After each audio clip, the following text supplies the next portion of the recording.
everybody to the Human Values Podcast. Today it's our second episode, and we're here with you, and so happy to share more of our experiences, our knowledge, and our hearts with you. Today we have with us some of my friends. We have Melody over here. How are you doing, Melody? Doing great. Awesome. And Victoria just got a new plant today. How's that new baby of a family? The new Frizzle Sizzle, hey everyone, is named Miss Frizzle, picked up by my lovely girlfriend. And yeah, doing well, I think. You think? I hope. She's in the kitchen, so I hope she's doing well in that light, in the kitchen light. Awesome. And last but not least, we have Javier right here. How was your day, Javier? Oh, my day was awesome. I'm ready for a revolution. For the revolution. All right, everybody. And so we have at the beginning of each episode, so you get used to it, we have our bits and bobs. And this is a section where we tell you any announcements or where to follow us. So you can follow us on Instagram at Human Values Club. Also on Facebook, we're the Human Values Club. On Twitter as well, at Human Values Club. And if you want to send us an email, if you want to send us any comments, please email us to humanvaluesclub@gmail.com. Again, humanvaluesclub@gmail.com. Send us anything, any love message. You can send us some jokes. You can send us some comments about the podcast, anything that you want to share with us. So that's that. And if you have any questions for us, you can do that as well in the email. All right, so I'm gonna introduce what we're talking about today before we go into a meditation. So get ready for that. First of all, we'll be talking about different perspectives on online learning from as students, as teachers, as administrators. Each one of us is one of those things. And so we're talking about how we're doing with online learning, how it's going, the good things and the challenging things, and then also how do we practice self-care in all of those areas.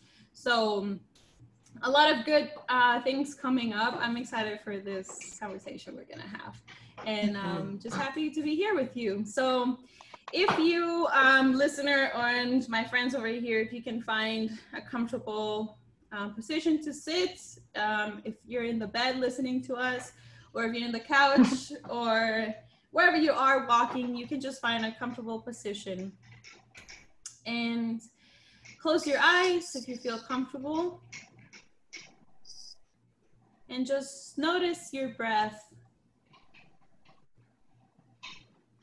Notice how fast or how slow it is.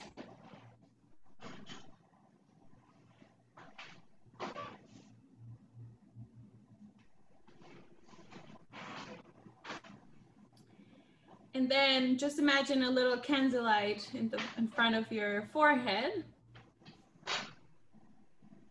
And we're going to imagine that this candlelight goes into our head, shines the light in our brain, in our eyes, the rest of our head, down through our throats, into our chest. Let it shine on your chest and warm it up.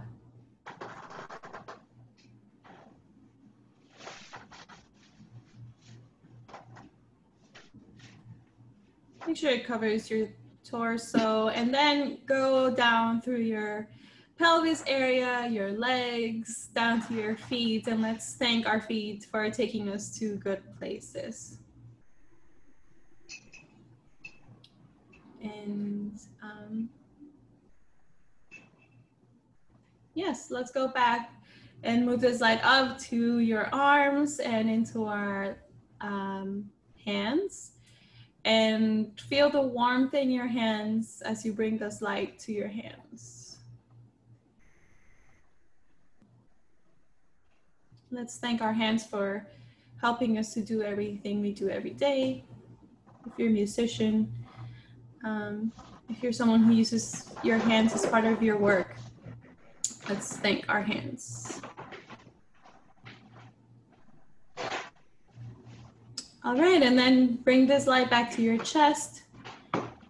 And this week or next week, if you're feeling overwhelmed, or if you're feeling like you need a little lift up, or if you feel like you want some company, just go back to this little light in the middle of your chest, where you can always draw energy from.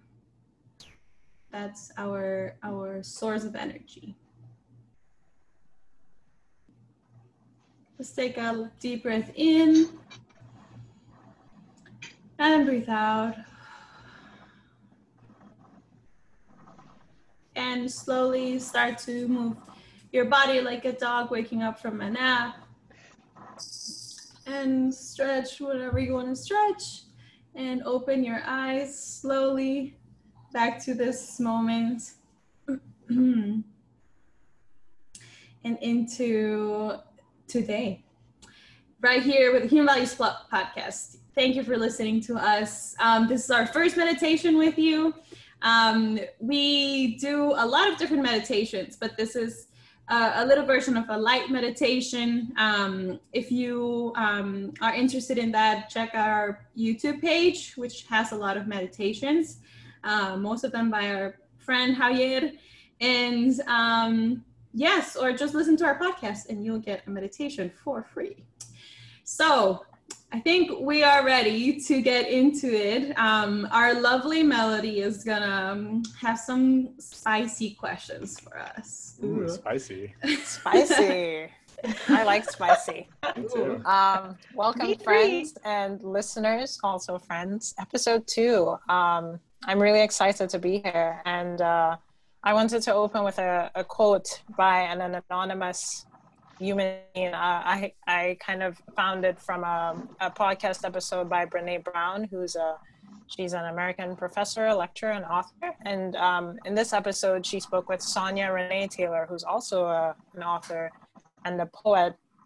And they kind of opened with the story of how they found each other. And it was just Brene Brown was online scrolling through, I think it was Instagram, and she found a quote by her, but it wasn't by her. She read it and she's like, I didn't say that. And so she contacted Sonia and was like, please help me like put this down or like change, because I don't know if this is legal to have something that's not actually by me. Anyway, it was a really powerful quote, so I just wanted to share it with all of you. We will not go back to normal. Normal never was. Our pre-corona existence was not normal, other than our normalized greed, inequity, exhaustion, depletion, extraction, disconnection, confusion, rage, hoarding, hate, and lack. We should not long to return, my friends. We've been given the opportunity to stitch a new garment that fits all of humanity and nature. That being said, I would like to open the floor to anybody who wants to jump in with this question. How have you had to, as a teacher, student, or administrator, how have you had to change your views or your behaviors or your strategies in the classroom or in your work to fit the new normal, as we refer to it? Yes. I'm just fired to go ahead. Thank you for that quote. I think I remember hearing about that instance. And now people just put quotes of other people. Like anyone can do a quote and say like, oh, it was by this person. So I remember that incident with Brene Brown. But yes, for me right now as an administrator of after school youth orchestra program, we had to, with students that go to a public school, we totally had to change, move everything online. So on my part, it was a lot of creative thinking and a lot of like, oh my God, how do we do this? How am I going to make this happen? How am I going to communicate with everyone what they're supposed to do? So I know it was a lot of like, yeah, I felt I was just like building something with Legos, you know, I was just creating something from nowhere. And I just like started this job a few months ago, and then I was like, okay, just do an online thing. And it was really stressful. But also I realized that some students are more comfortable online, and some students who were not attending a lot of classes in person were like in class online every time. And so yeah, I can speak more about it after, so some of you can talk. But yes, definitely like creating out of the nothing and making up what I thought was going to work, and some of it worked really well. We had a great summer program, and some of it didn't work, and it's still hard. You feel like it's hard to communicate with the students, because I can just like send emails or texts or calls, but I'm like, I think it has been challenging for me, like the communication part, that before I just saw the students and I tell them, hey, remember you have to come tomorrow to class. But right now it's more difficult communicating with everyone. Yeah, I think that the idea of space is so different. And, you know, in the previous incarnation of school where everyone comes into one building, it's kind of like the students are in, you know, you could say your space, right? If it's your classroom, or you can say the school's space when they're in the building. But it was this thing of like your students are coming into this space that's not theirs. And now there's still a little bit of this feeling virtually. They're coming into a room, quote unquote, but they're still inhabiting their own space. So whether teachers or administrators like it or not, students have ownership over their own space. And that was kind of the thing that I started thinking of early on, you know, here in Chicago, schools shut down mid-March. And kind of one of my early thoughts of how this is changing and how this is different is students having the autonomy. And I know one big thing that's an issue is like the camera and the mute button. And, you know, Melody, I would love your perspective as a student on this. And we've had previous conversations, and, you know, your perspective is very valuable. But my initial thoughts of this were, you know, we're right away getting, you know, basically instructions like students are expected to have their cameras on at all times. You know, they're expected to contribute, basically like this big desire to keep it the same. And it kind of it brings me back to that quote that you read for us, Melody, a beautiful quote of like, we want it to be the same where the education is on our terms, on the terms of the educational system, the administration, or the teacher. Right.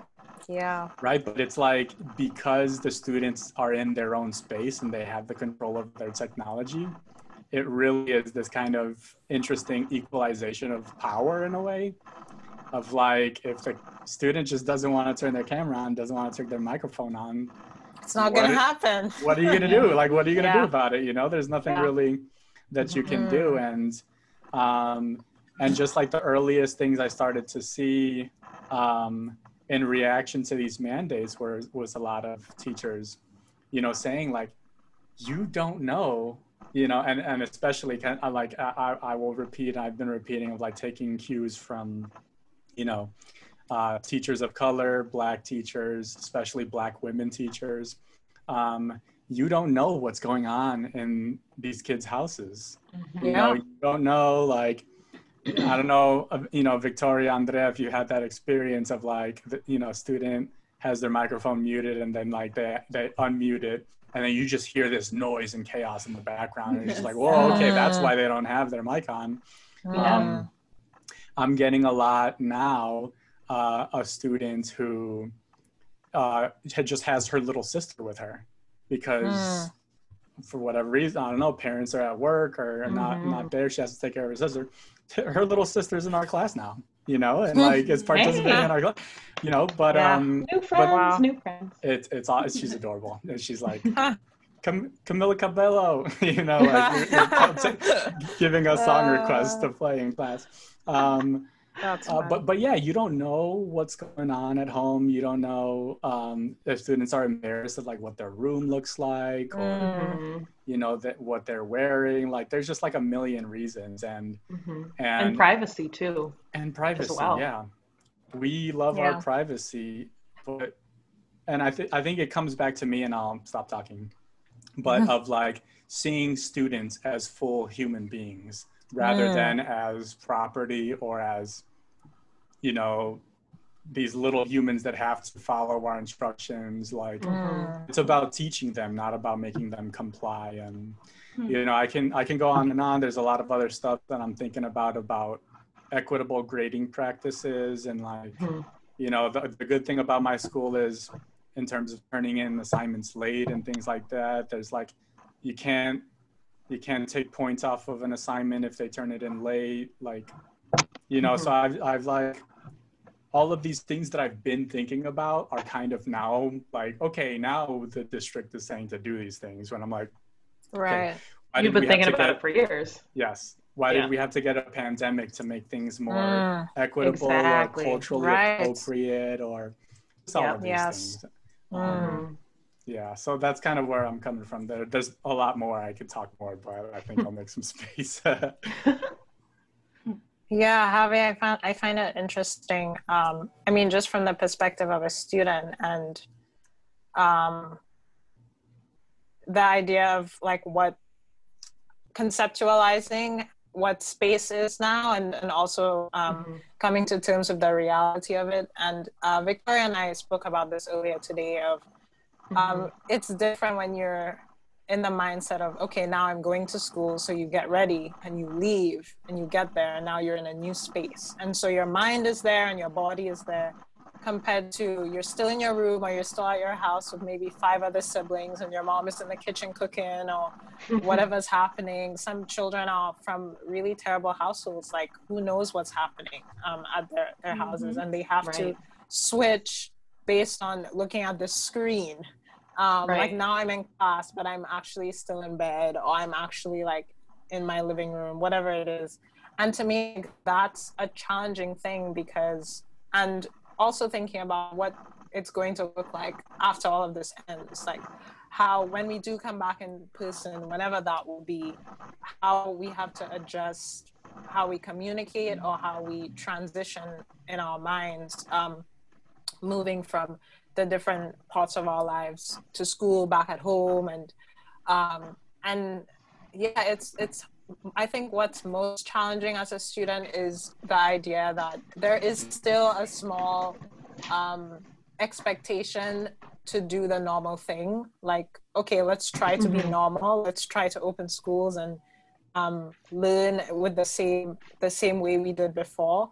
And I think we need to completely drop that expectation. Like it needs to, we need to take it and burn it and allow it to die completely. And we need to go in with a new energy and a new fresh perspective of how can we make this work differently. Because I think, if anything, the thing that's suffering the most right now is people's emotional and mental health with all of it. And absolutely. I was speaking with a coworker of mine at work on my on-campus job, and she was sharing how, like, our kids really, do they really understand what's happening? Like, we're in a pandemic and they have to go to school on their computer. Like, are they able, and also are they able to voice how they're going through, like how they're perceptualizing and how they're feeling what's happening? Are they able to express that? Like if their mom asks them, how are you today? And they say, oh, I'm fine. Or how's school? How's online school? And they're like, oh, it's okay. But is that really what they're feeling? And are they really able, okay? Right. And are they given the tools to express that, to communicate that? And we might have a generation of kids who, like, if we don't take care of them in the best way possible at this time, we're in trouble. Like, it's either we come out stronger from this pandemic or we come out in a big fat mess. And I think those are things to think about. Victoria, what are your thoughts as a teacher? Oh, so many. And human being. Teacher, human being, struggling. But I was thinking about, while you were talking about like space and transitioning spaces, we were talking about this earlier, and how it's so difficult without even realizing how difficult it is to switch into student mode, or to switch into an admin mode, or to switch into like my teacher mode, when we're in the same place for a lot of things, for hanging out with friends, for meetings, for whatever, family gatherings via birthday parties. And I remember at the beginning of all of this, we couldn't see our students for like a couple weeks because nobody knew what to do. Like, they shut down the schools and we were just like, what do we do? And I also worked at an after school music program. So I remember just being like worried, period. Just like worried about everything, worried about the kids, worried about their safety, worried about everyone else's safety. And when we were finally able to see the kids, like, the last thing on my mind was music. You know what I mean? Like, I remember just logging in and just being like, can we just like not think about what we're going to teach them or how we're going to teach them? I just want to, like, I'm like barely coming to terms with what is happening in the world. And like, people are still getting shot by the police for no reason, and people are still dying from COVID because people won't wear a mask. Like, how, like, and this was at the beginning of quarantine, this was like a month and a half in, and it was just like, can we just like see them? Can we just like hear their voices? Can we just be on a Zoom call? And even if they're muted and their videos off, can we just like be together as human beings, not like teacher, student, admin, teacher, like, what's going on, So that was a lot for me to have to handle. And then also just thinking about how the students are handling it was just like,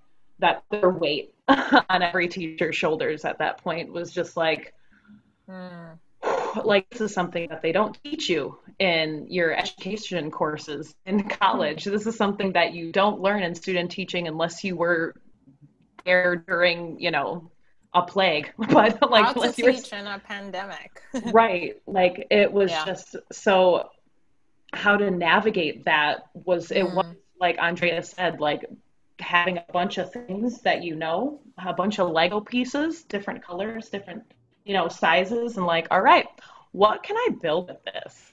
Can I make a building? Can I make a vehicle? Can I make a castle? Like, so that was basically how teaching felt. And being someone who is not technologically savvy,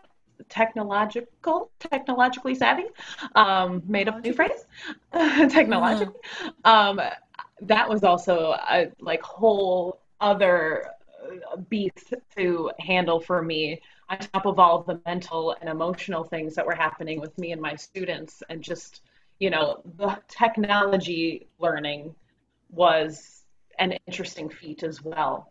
And then you also have what Javier was saying and what Melody was saying too, where we can't go back to what we did before, because it almost feels like, why would we want to push certain things on these students when there's so much going on in the world that we need to talk about together, that they deserve to know that, like, you know what I mean? Like, there's some things that just seem so, inconsequential compared to climate change. There's things that just seem so not even important compared to, talking about how much Black Lives Matter. You know what I mean? Like, that's been something as well. So I think my teaching, like, has changed a lot, but I'm also wanting to be very cognizant about not wasting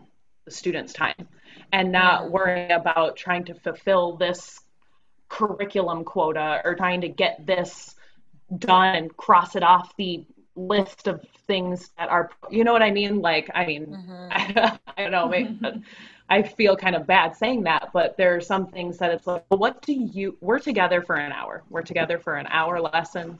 What do you want to do? What is in your heart to play right now?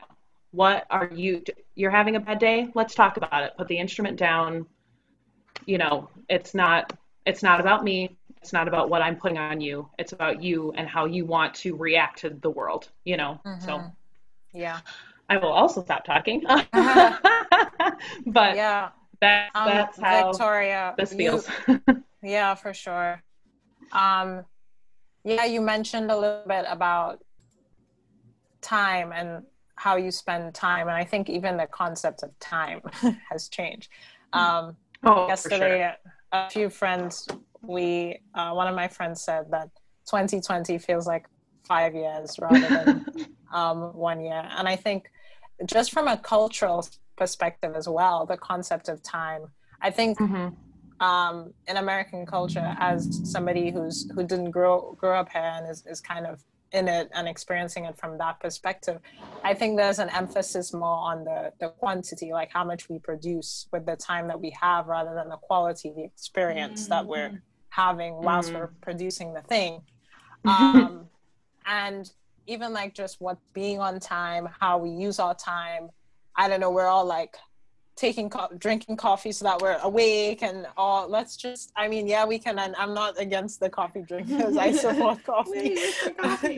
But I definitely think it shouldn't be as a tool to like be awake. If you need to sleep more, then take more time to sleep. And I think there should be an emphasis more on the quality of our experiences. And with that comes a change in how we spend our time, like how present are we doing the things that we do. With that, I want to throw this question at Andrea from the administrative perspective, because you said you would dive deep into, maybe we can go into the practicalities of what it looks like. How are you kind of thinking about time and the goals that you want your program to achieve, specifically with this pandemic, knowing that, hey, we have no idea what 2021 January looks like.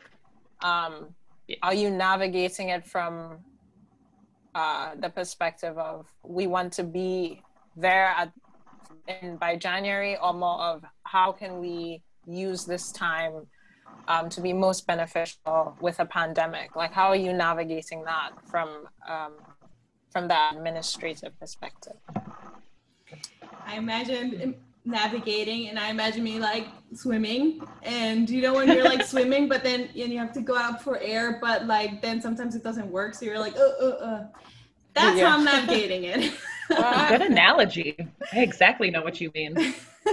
I when I was in swimming class, I never got the like, okay, move the arm and then go up for air. I couldn't never do that. But when I see people do it, I'm like, wow. So magic. Melody, I think when you speak, it's just like a garden starts growing. So I appreciate your questions and that very interesting question, because when Victoria was talking as well, I think as I talk with some of you frequently, that there's like the student, we want to do education like student center, right? But then there's so many things pulling us away from that. From the administrative side, I have to respond to an executive director and the board and donors. And so my vision is, let's learn, like Victoria was saying, kind of like, let's learn what the students want to learn right now. There's a lot of energy spent when we're like, you have to learn this by this time. and this is where we have to be by this time.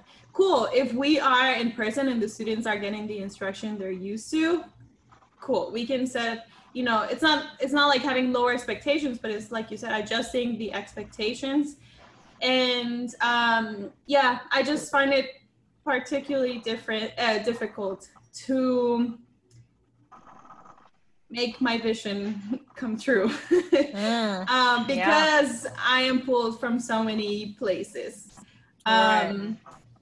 And then I have to communicate with teachers. Hey, like, hey, let's do this. And then realize that, like, I think Victoria said to one of these days of what actually happens in the classroom is something totally different to what we, you know, we Every planned time. or we want to. Yeah. And so I think I'm still navigating that. That's why I'm stressed out because there's a vision and then there's like what other people expect from you from the leadership, and then ultimately the people who get most affected is the students, right? Because it's like a trickling like a trickling effect that you know, it's not clear for teachers, and then it's not like clear for students, and then things like that. But I think the beautiful thing is that most of the time teachers are so flexible, or let me say adaptable. And so I think maybe we can make a whole episode about this of like, what is a good teacher in our opinion. But for me, a teacher is a person that can connect with the student, even if, like you, Victoria, again, I'm quoting Victoria all the time. You can have this whole plan, and then you get to the student and you see that they're like not responding to you very much, or you're like, let's take our instrument out, and they're like, okay, you know, and like really slow. Fine. And then you're like, okay. Eye roll. All the eye roll. Well, yeah, I think I don't have students eye rolling, but that's a biggie. And then you're like, okay, there's something going on here. Like, it's like trying to, again with the garden, like trying to grow these flowers, but the soil is like dry, so nothing is gonna happen. Even if you put the seeds there, it's not gonna happen. And so for me, a good teacher is someone who like empathizes with that and be like, oh, something's going on with this student, so let me back up and like you said, let me find some words or some phrases that they can explain what's going on with them. And I moved away from the administrative stuff, but that's fine too. You're both. Yes. Yeah, actually I'll be teaching a class for younger students. Yay, the babies. The babies. So it's like kind of having to learn. I feel like teachers have to, maybe some people have it naturally, but I imagine that there are teachers who are very trained in like plan a lesson and execute that lesson. Especially like in the generation of maybe teachers before, and now we have to be much more sensitive to how do we even ask a student over like Zoom, how's your day going? Like, how's life? How do you do that? You know, that's interesting. I think that's one of the things, like, and I don't want to say like bad teacher, but maybe like a not as an underprepared teacher is actually could be someone who has everything down, everything planned, is planning to teach this lesson plan because they spent 3 hours on it, and then the inability to be able to break away from that if things go awry, if it's not working today for the kids, if something happens, technology doesn't work, blah, blah, blah. Some people like cannot get out of that. Like some people cannot get out of that, but I planned this and we're supposed to do this third and we're supposed to do this fourth and fifth. You know what I mean? Like some people can't. Boom. Right. So like one of the things that some teachers like that need to realize is that it's okay to use your instincts. It's okay to take the time to really talk to your students. It's okay to, overplan. I'm an overplanner, but that's only because I just want to make sure there's many different things to do in case 1, 2, and 3 are just out the window today. You know, so I think people are realizing that a lot now, like you were saying, because the technology is thing that could be like 1, 2, and 3 on the list of things to do for the day, but internet's too slow for it, or the Zoom won't let me do this, or something, you know what I mean? So like, I hope people would be taking that and will use that in the future and be like, maybe I don't have to follow my lesson plan every day. I sure don't. I plan, and I love planning, and I love making a cool lesson plan, but it's very rare that, you know, we hit everything on the lesson plan, because that's just life. That's just humans. You're not gonna wake up every morning and know exactly what you're gonna do, because something's gonna happen. Someone's gonna give you a call. Someone's tire is gonna go flat. You know what I mean? Like, it's okay to use your instincts, y'all. It's okay to breathe a little bit. Every lesson plan should end with, note well, this might not work at all, Doc. Right. Keep in mind. Yeah, just a written reminder that, hey, this might definitely not turn out how we want it to. And I think it could be in a lesson, but that's just the whole remote thing that as an administrator. No, like just planning for planning something is just might not go how you thought it would, because there's so many pieces that have to work together. Definitely. This brings me into my next little segment of the conversation. I want us to just take the moment to think of COVID, as we call it, and in our heads and in our hearts, switch COVID from a pandemic that's destroying the world into a human being, a person. Let's pretend for a while that COVID is a person in our lives who is causing chaos and destruction. And coming from the standpoint that, you know, it's hard to love people sometimes, but sometimes the difficulty that arises from a relationship or friendship or just interaction with somebody else brings us lessons and allows us to grow. And so, like, what are we learning from COVID right now? What is COVID teaching us? What are the lessons that are manifesting from our experience in navigating this pandemic, from a personal standpoint, and also from the standpoint of a teacher, student, administrator? Javi, I want to throw this question at you because you did mention that. Why did it take a pandemic to think about the changes that we have to have? And how have you maybe been giving more attention to the things that you've been thinking about? Like, what has given you the courage to, now I'm going to talk about these ideas that I've had, or maybe you haven't done that at all and you're still on the fence about it. What are your thoughts about that? What a awesome thought exercise. That's a hard one.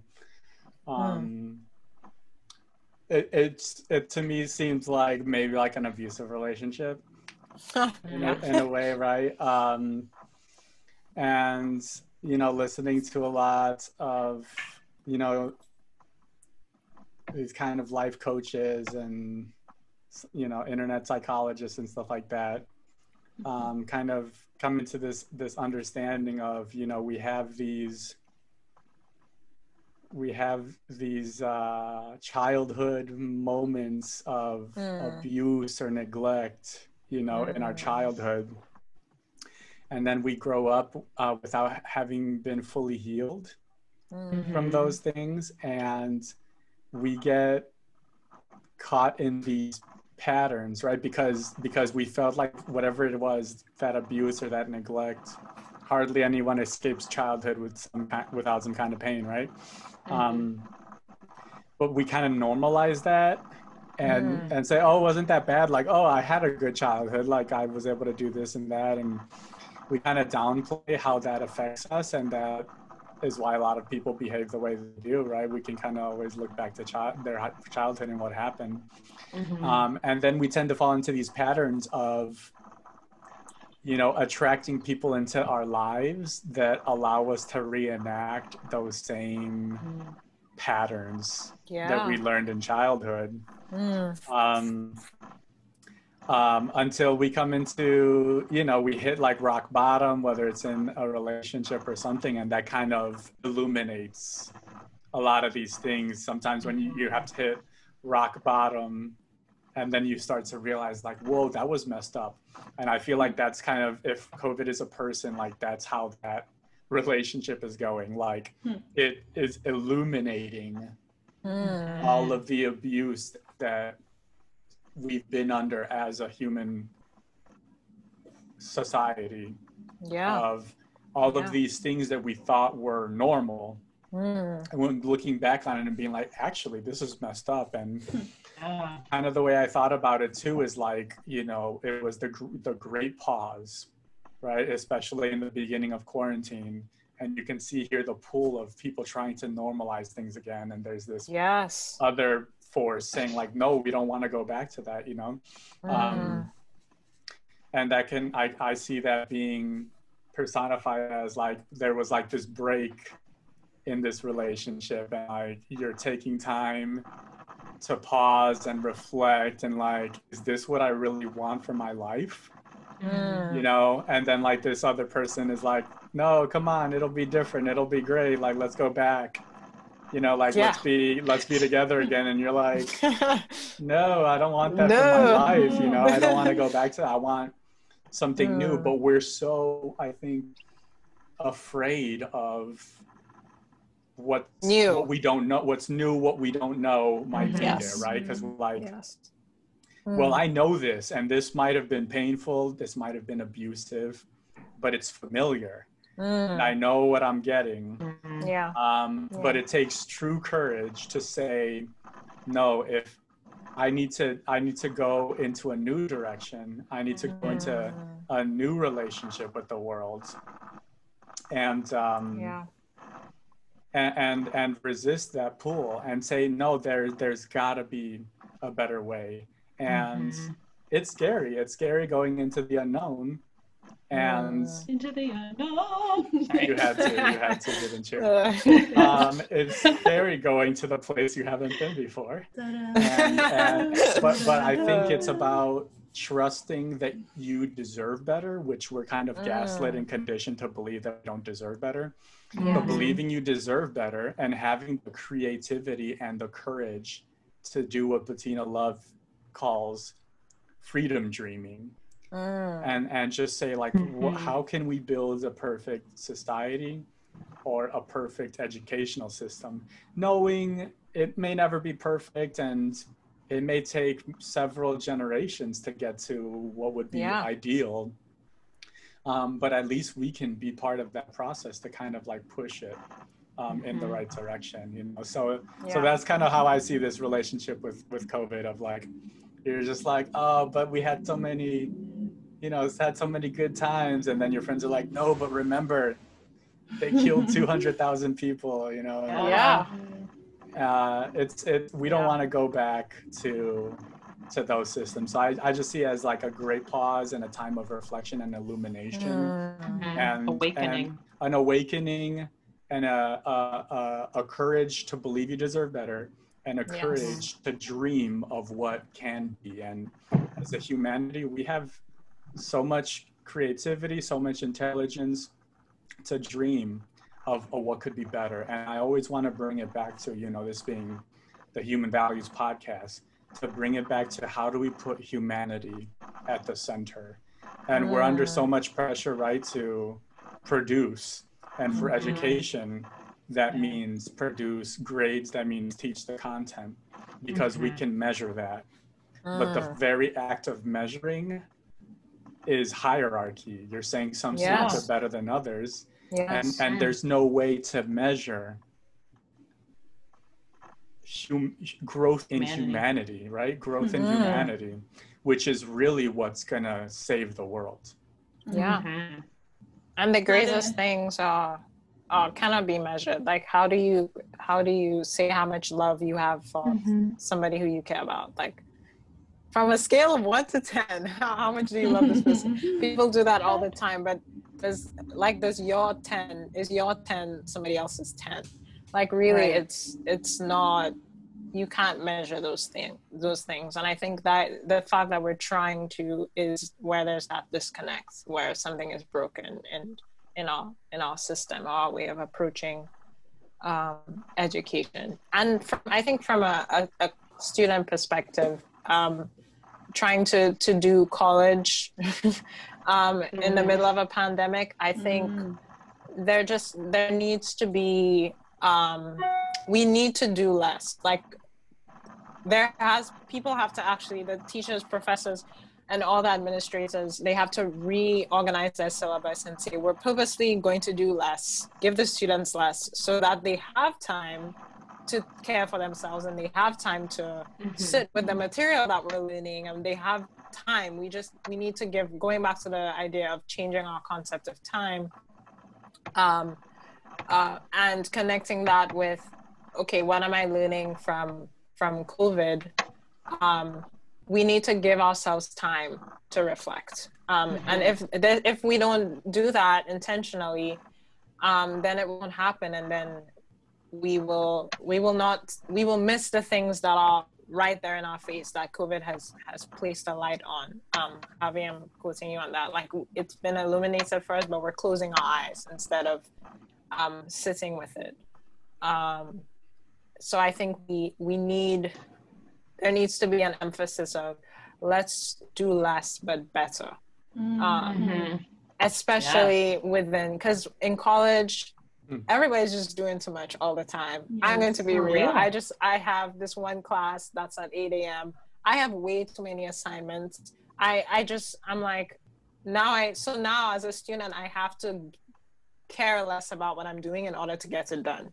So I'm like, in the past, maybe the me 3 years ago would have been like, I'm going to daybreak. I'm going to stay up until 4 a.m. and do this to the best of my ability. Yeah. And I've taught myself to care less, which is extremely challenging still, to care less about the quality of my work because I have to get it in on time, because I can't fail this class, because I don't have time to redo this class, because I have to graduate on time. And it's like this string of do not do this as well so that you do it on time, whatever on time is.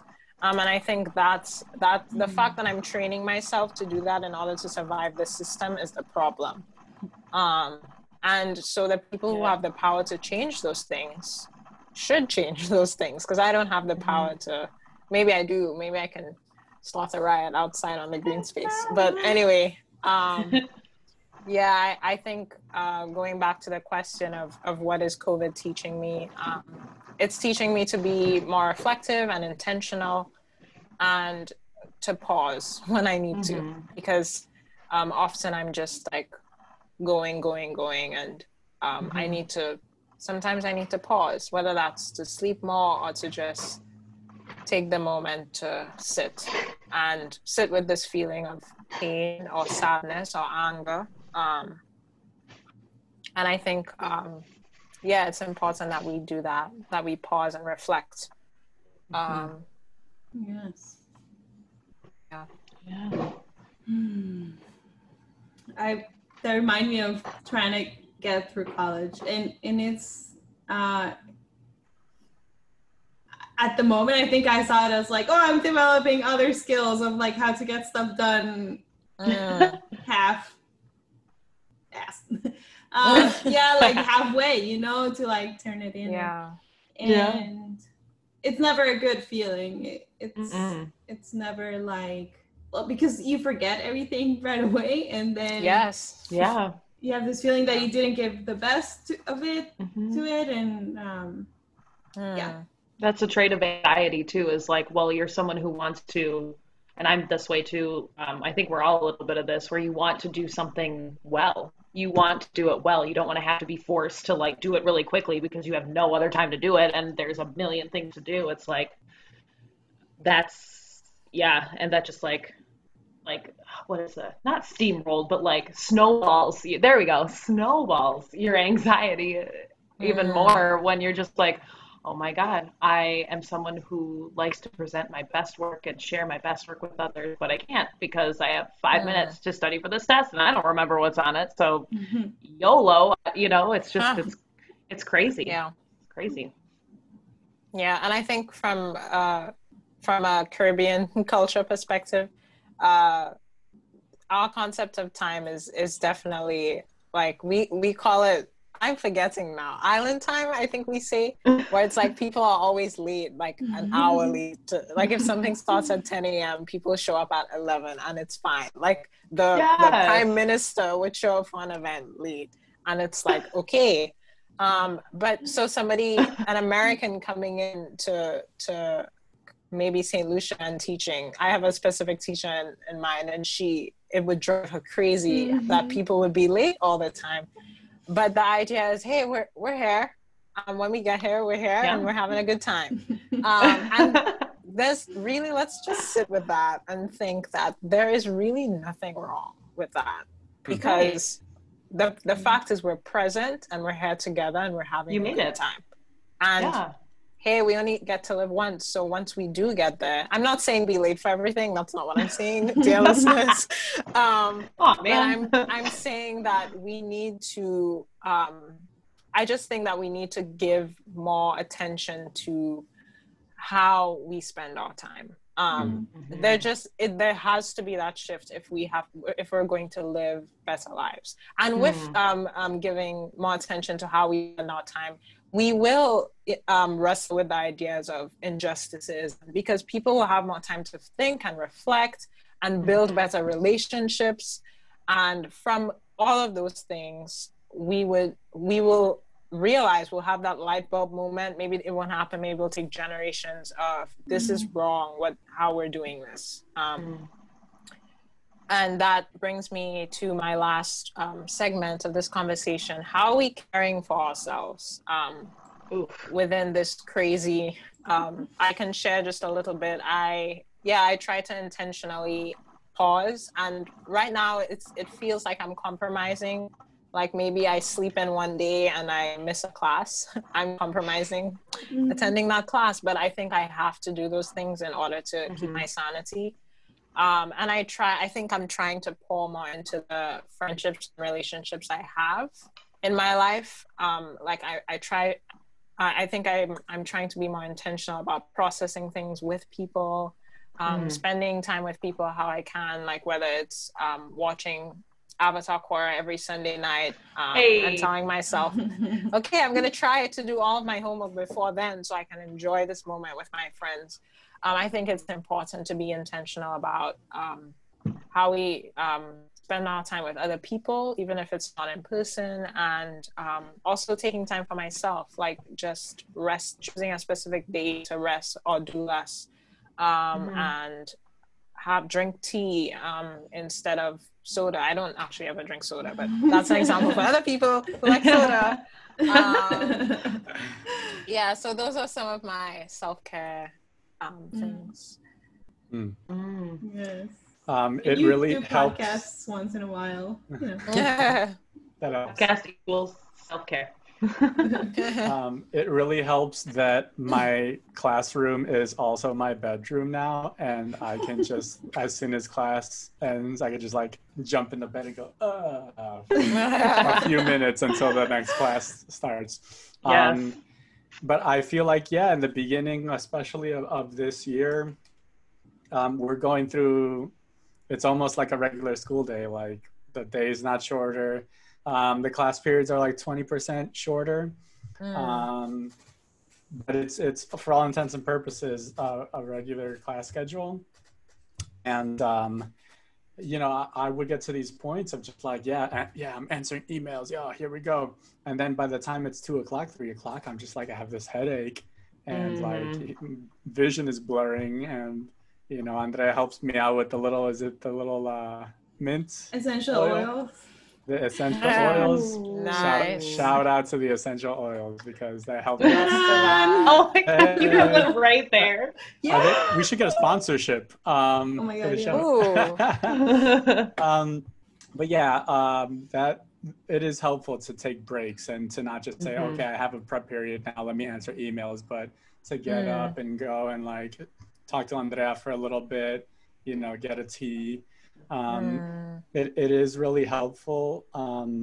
I find a lot of peace being at home, so I feel like that is helping me a lot. Definitely having our, you know, sessions to watch a movie. We're doing that with family, Andrea's parents, with my mom. We've got our Avatar and Cora group on Saturdays. You know, playing a little Pokemon also helps me too. Nice. Minecraft. Oh yes, Minecraft Saturdays. So there's just like a bunch of little things of connecting in the way that we're able to connect, and taking time for ourselves. It's really hard to find. Yeah, just like I'm just gonna read a book. You know, it's I think for me a little easier now because I'm just already home.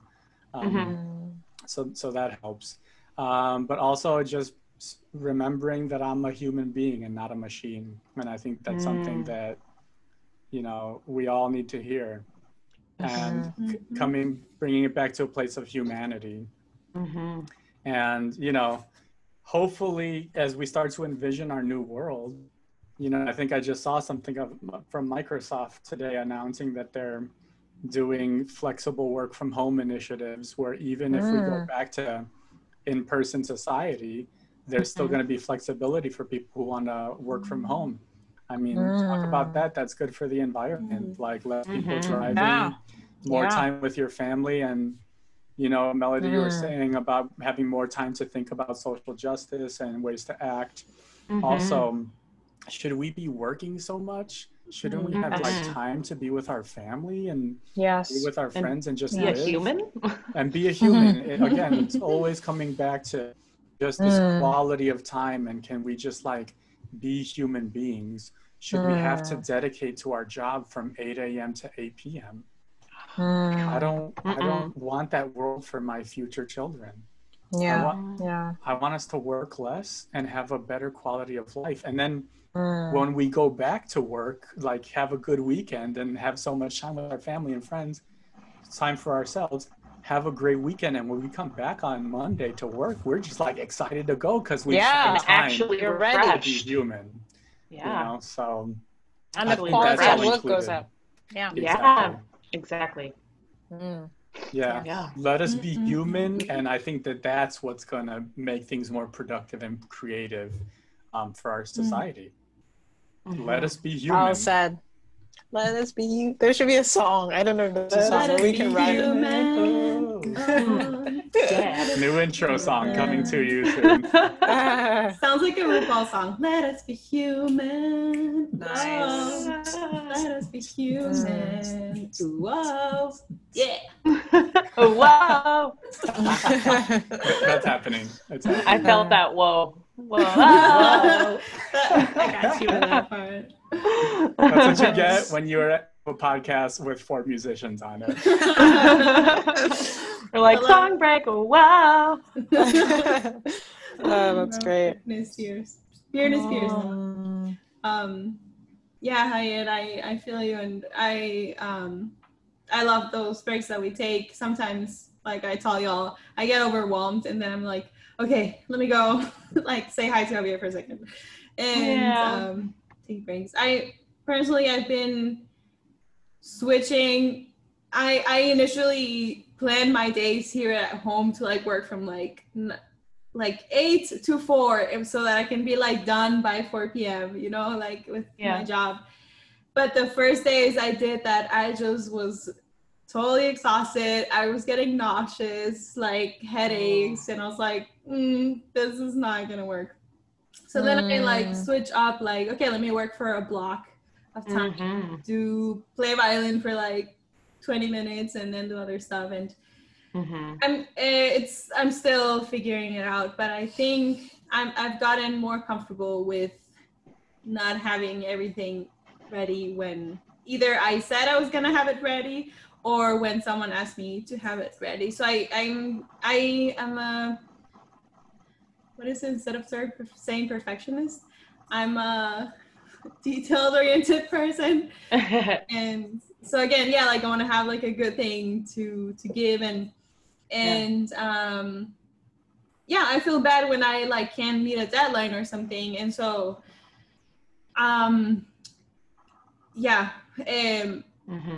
knowing that if I would like stay up like all night, probably I could get all that stuff done, but I'm like, I'm not gonna do that because that's not what I want to do. You are a human. Yeah, I'm a human, and I want to respect my time to just relax, and so I think that's been fun, and trying to be more honest with like how I'm actually feeling and if I need more time for something, and say no. I think it's something that I'm still working on. Like I know I put on myself a lot of things to do, but also I have a hard time saying like, no, I can't do this. It just feels for me that I'm like rejecting someone, which is not. It's just like a respect for yourself, for your time, and for what it's a priority for you. And I'm glad you mentioned that, Melody, because I'm following a lot of like Costa Rican oh my God, how do you say that? Entrepreneurs. Entrepreneurs. Okay, entrepreneurs. And this thing of like, doing less but with better quality, and we can be more effective and more creative and more have better results if we like minimize the many things that we do. And you can ask yourself, okay, where can I give my most impact? Like where can I be most helpful? What am I really good at, and how can I just make time to do that? Yes. And yes. So I've tried to get out of some commitments, or not commitments, but of some like groups that I was in or something, just to like start making it like less things to do and just focus on what I can have the most impact with. Yes. Yeah. I think I want to do a little shout out to you guys, because I feel like self-care is like super hard for me, especially that internal monologue thing. Like on the outside, I'm like, hey, Victoria looks like she's doing pretty good. Yeah, doing pretty good. But on the inside, it's like, yeah, exactly. It's just like, what? Yeah. So we can get into that when we talk about our inner monologues on a different episode or something. But I wanted to shout out to you guys, because I feel like, and kind of going back to like what has COVID kind of taught you, or what have you realized with COVID? I have been able to spend a lot more time with you all than when we were all busy in the pre-COVID world. And I don't know, I just feel like, and maybe this is with you guys too, or maybe not, but for me, I feel like I'm my best self and my normal, like, there she is self when I'm with you guys. Does that make sense? Because you know what I mean? But like, yeah, like you, I don't know, all of you are so inspiring in your own ways, and we all have like kind of like similar views, but different like thoughts about those views, and different ways we express ourselves, and different ways we express our thoughts and how we're feeling. And I just like am just floored that I am, in such an amazing group of people. So I feel like you all help me a lot with my self-care, because I'm like, oh my gosh, I need to like up my self-care game, because these people are so awesome. Like what am I trying to say here? Long story short, you guys inspire me a lot, and inspire me to be the person who I want to be all the time. And yeah, so I really love you guys. Or love the you, person Victoria. who you are, that's waiting to manifest, to be. Yes. Not manifest. You are that which you want to be. Yes. Mm. Yeah, and that's what I always want to share with everyone. I sometimes use the word transformation, and I just always want to say that when I talk about transformation, it's similar to the caterpillar and the butterfly.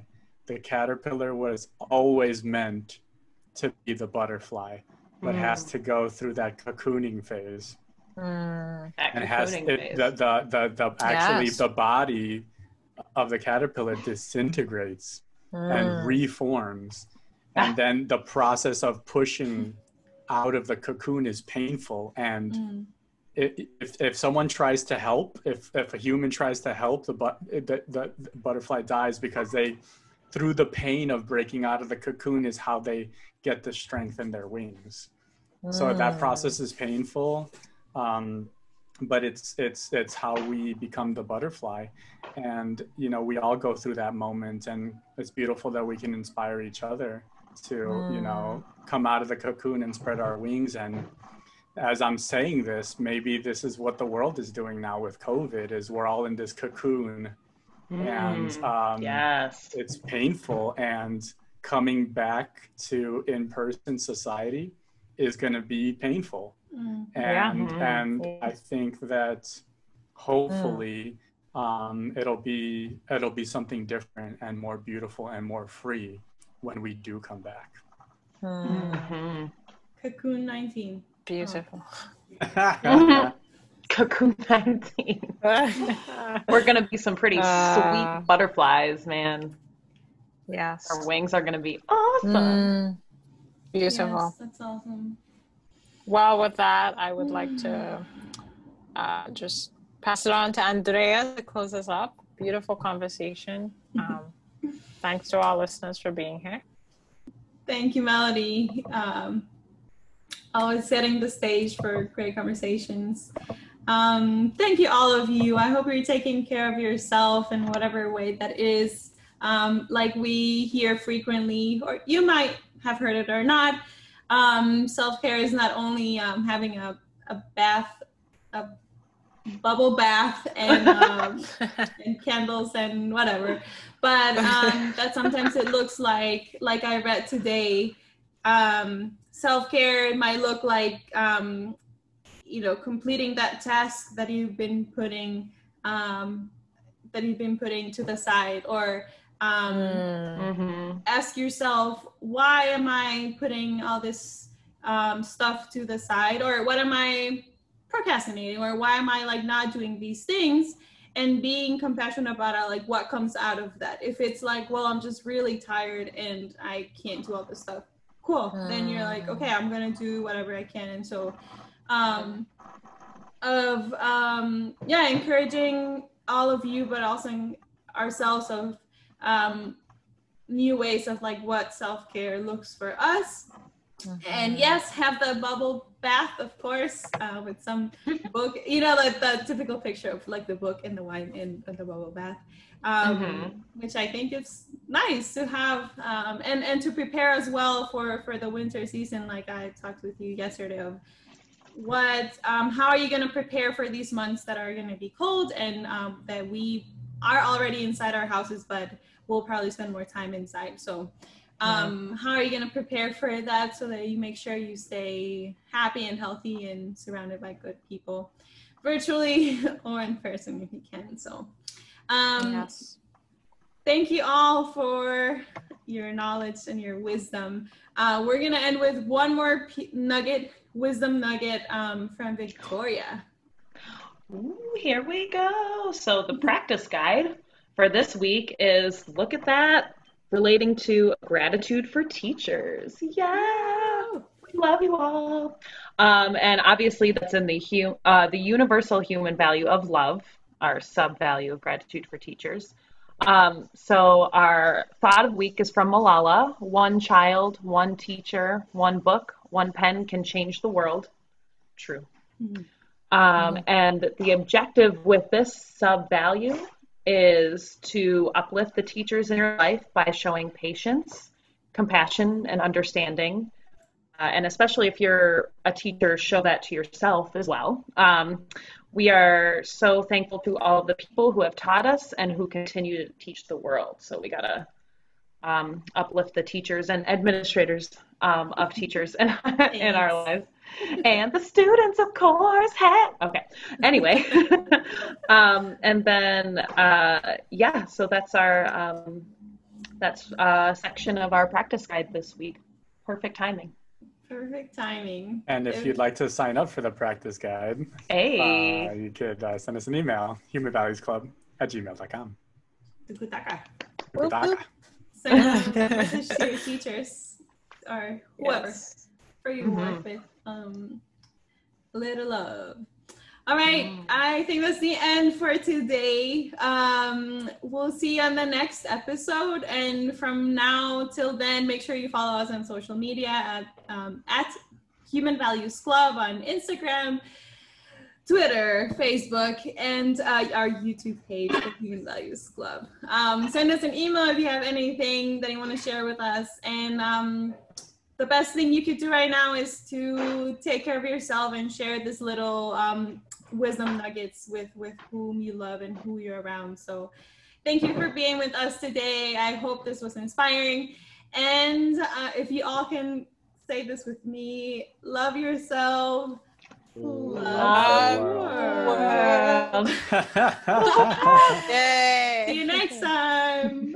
Bye. Bye. Whoa.